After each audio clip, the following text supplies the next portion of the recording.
கர்த்தருடைய பரிசுத்த நாமத்துக்கு மகிமை உண்டாகட்டும். ஒரு வேத பகுதியை வாசிக்கிறேன். 1 நாளாகமத்தின் புஸ்தகம் 4வது அதிகாரம் 9, 10 வசனங்கள்.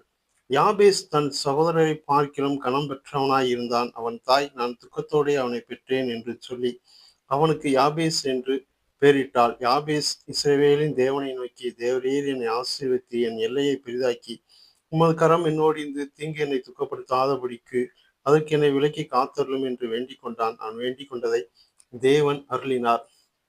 இங்க பார்க்கிறோம், யாபேசுடைய தாயார் துக்கத்தோடே அவனை பெற்றேன் என்று சொல்லி யாபேஸ் என்று சொல்லி அவனுக்கு பெயர் வைக்கிறார்கள். யாபேஸ் என்று சொன்னால் துக்கத்தை உண்டாக்குகிறவன் என்று பொருளாக இருக்கிறது.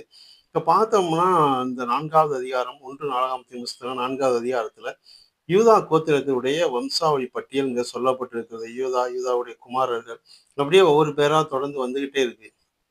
ஆனா இங்க நல்லா கவனிச்சு பார்த்தோம்னா இங்க யாபேசுடைய தகப்பனார் பெயர் என்ன என்பதை குறித்து சொல்லப்படல. அதுக்கடுத்து அவருடைய கூட பிறந்த சகோதரர்கள் பெயர் என்ன என்பதை குறித்தும் சொல்லப்படல. ஏன்னு சொன்னா இவர் பிறக்கிறப்ப பார்த்தோம்னா ஒருவேளை இவருடைய குடும்பத்தார் பொருளாதார ரீதியாக கஷ்டப்பட்ட சூழ்நிலை இருந்திருக்கலாம், அல்ல வியாதி நிமித்தமாக ஏதோ ஒரு நெருக்கத்துல கஷ்டத்துல இருந்திருக்கலாம். இப்படிப்பட்ட சூழ்நிலை இருந்ததுனால இவன் வந்ததுனாலதான் துக்கம் வந்துருச்சு அப்படின்னு சொல்லி துக்கத்தை உண்டாக்குகிறவன் என்று பெயர் அர்த்தத்தோடு கூடிய யாபேஸ் என்ற பெயரை வைக்கிறாங்க. இன்றைக்கும் கூட பார்த்தோம்னா உலக பிரகாரமான ஜனங்கள் சொல்லுவாங்க, இவன் பிறந்த பின்னாடிதான் தன்னுடைய பிள்ளைகளை குறித்து, இவன் பிறந்த பின்னாடிதான் எங்க வீட்டுல வசதியெல்லாம் போயிடுச்சு அப்படிம்பாங்க. ஒரு சில வீட்டுல பார்த்தோம்னா இந்த பிள்ளை பிறந்த பின்னாடிதான் எங்களுக்கு வசதி வாய்ப்புகளே வந்துச்சு அப்படின்னு சொல்லி சொல்லுவாங்க. இதே மாதிரி தான் அங்க பார்த்தோம்னா இவர்களும் யாபேஸ் எங்களுக்கு துக்கத்தை உண்டாக்கிட்டான் அப்படின்னு சொல்லி பெயரை வைத்திருந்தாங்க. ஆனால் கர்த்தரை நோக்கி இந்த மனிதன் செபிக்கக்கூடியவராக இருந்தார். கர்த்தரை நோக்கி செபித்த பொழுது கர்த்தர் இவருடைய சகோதரர்கள், இவருடைய தகப்பன் வீட்டார் எல்லாரை பார்க்கிலும் கனம்பெற்ற ஒரு மனிதனாக மாற்றி விட்டார். பாருங்க, இவருடைய தகப்பனார் பெயர் சொல்லப்படலை, இவர் கூட பிறந்தவங்க பெயர் இந்த லிஸ்ட்ல வரவே இல்லை. ஆனால் கர்த்தர் இவரை தள்ளிவிடவில்லை.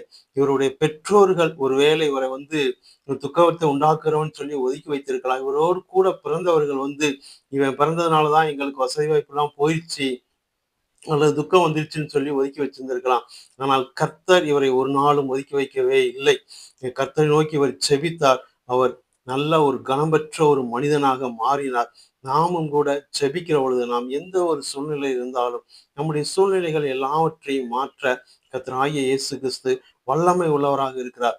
ஒருவேளை இதை கேட்டுக்கொண்டிருக்கிற நீங்கள் கூட ஒதுக்கப்பட்ட நிலைமையில் இருக்கிறீர்களா? ஒன்றுக்கும் கவலைப்படாதீர்கள். கர்த்தராகிய இயேசு கிறிஸ்துவை நோக்கி பாருங்கள், செபியுங்கள், ஜெயம் பெறுவீர்கள். வாழ்த்துக்கள். நன்றி.